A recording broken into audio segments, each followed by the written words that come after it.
আতাহুল্লাহু Malan ফাসাল্লাতাহু আলা হালাকাতিহি feel হাক্কি, যেই বান্দাকে আল্লাহ তাআলা ধন সম্পদ দান করেছেন, সেই ধন সম্পদ আবার আল্লাহর রাস্তায় ব্যয় করার জন্য মনস্থ করেছেন, এরকম মন যাকে আল্লাহ তাআলা দিয়েছেন, এই কোটি টাকার সম্পদ দেওয়ার পরেও তার মন দিয়েছেন, সে আবার আল্লাহর রাস্তায় ওইভাবে খরচ করে, আল্লাহ পাক রব্বুল আলামিনের রাসূল বলেন ওই ব্যক্তিকে তুমি ওরকম দেখে তুমি হিংসা করতে পারো। বলেন সুবহানাল্লাহ।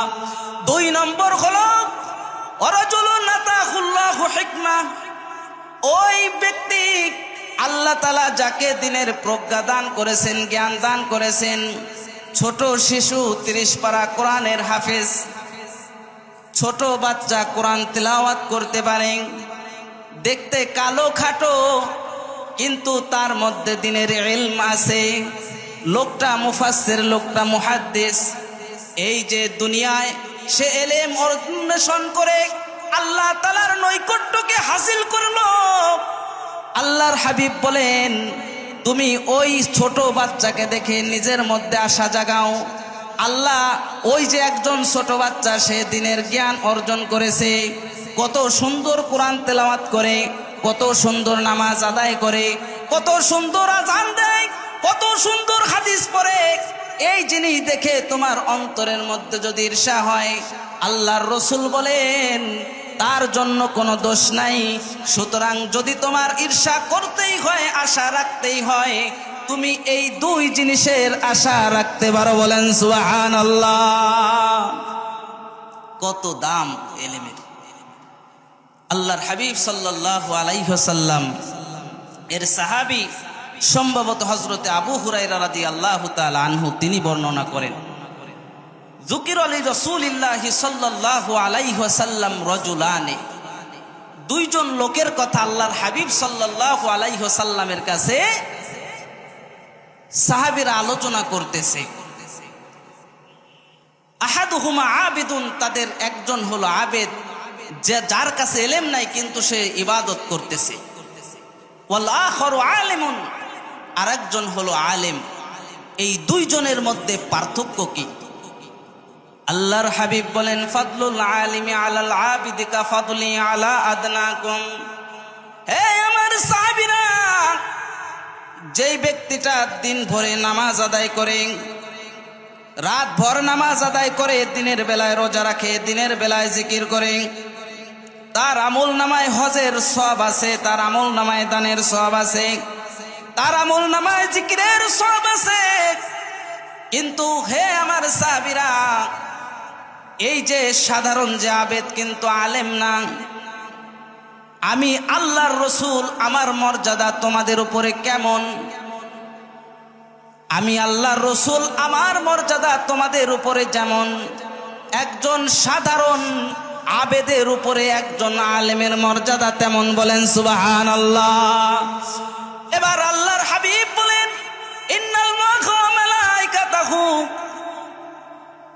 ওয়া আহলাস সামাওয়াতি ওয়াল আরদ ওয়া হাত্তান নামলাতা ফি জুহরিহা ওয়া হাত্তাল হুত, এই সমস্ত বান্দাদের জন্য যারা ইলম অন্বেষণ করেছে, আলেম হয়েছে, তাদের জন্য আসমান জমিনের যা কিছু আছে সব কিছু দোয়া করে, আল্লাহ দোয়া করে, আল্লাহর ফেরেশতারা দোয়া করে, এমনকি সমুদ্রের মাছ পর্যন্ত তাদের জন্য দোয়া করে, গর্তের পিপিলিকা পর্যন্ত তাদের জন্য দোয়া করে।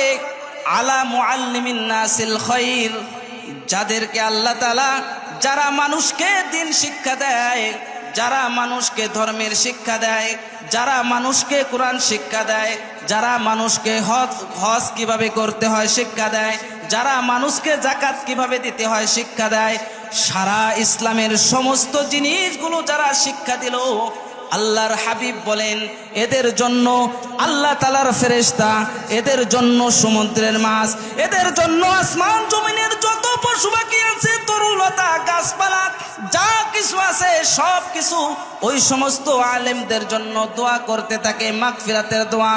আল্লাহ এই বান্দাকে, এই আলেমকে তুমি মাফ করে দাও, এই আলেমকে তুমি জান্নাত দান করো, এই আলেমের সমস্ত রিজিকের মধ্যে তুমি বরকত দিয়া দাও। এইভাবে কিয়ামত পর্যন্ত সেই আলেমের জন্য এই সমস্ত জিনিসগুলা দোয়া করতে থাকে। বলেন সুবহানাল্লাহ। তাহলে আলেমদের মর্যাদার কথা বলতেছে যে একজন আলেম সে সাধারণ মানুষের উপরে কেমন হবে, যেরকম নবী সাহাবীদের উপরে যেরকম মর্যাদা ছিল নবীর, সেরকম ভাবে একজন আলেমের মর্যাদাও সাধারণ মানুষের উপরে এরকম।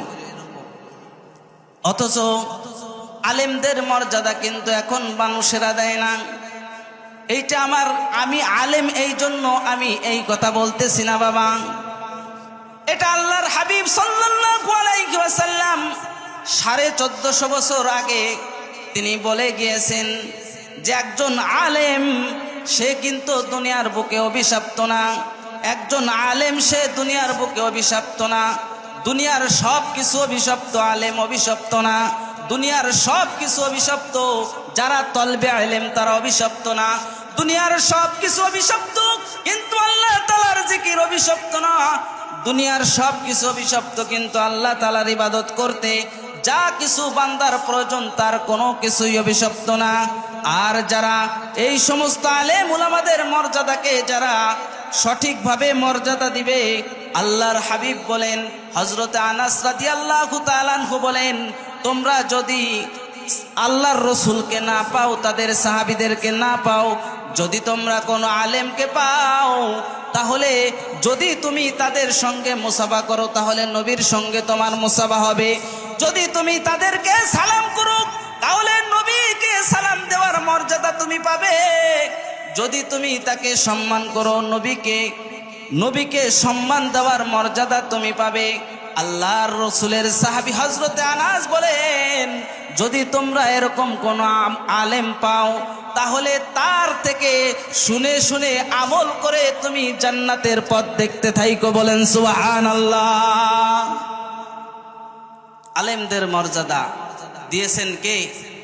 আল্লাহ, আল্লাহ রসুল সাল্লাল্লাহু আলাইহি ওয়াসাল্লাম। কিন্তু সেই আলেমের